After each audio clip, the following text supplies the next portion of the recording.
The major news in the race for 2020, Senator Kamala Harris announcing she's dropping out. Once drawing huge crowds, one of the top candidates on the Democratic side. So what happened? What she said today in her very candid message to her supporters. ABC's Lindsay Davis on the campaign again tonight.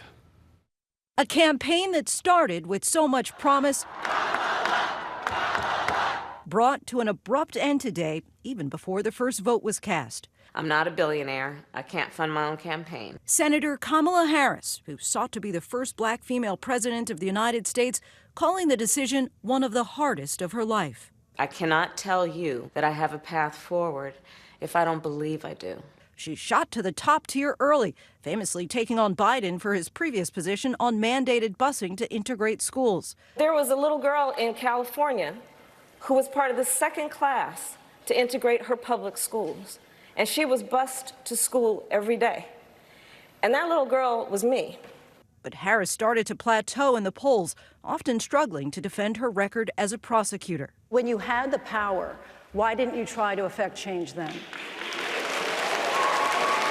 So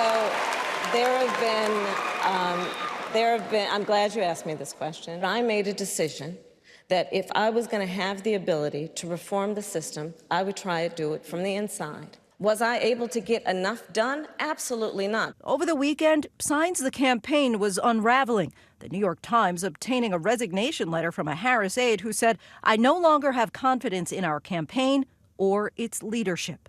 And for those at home keeping track of the numbers, the Democrats now 15 candidates. Only 7 had qualified for the next debate. Kamala Harris was one of them. That brings it down to 6 at this point. And you have learned from inside the campaign that they put their heads together. They really thought about this over the Thanksgiving holiday. Senator Harris told her staff today that throughout the Thanksgiving holiday, she worked round the clock to try to figure out how they could make this work. But after doing a campaign audit, she said she simply did not have the money to move things forward, David. All right, Lindsay Davis, who's covering the race for us. Lindsay, thank you.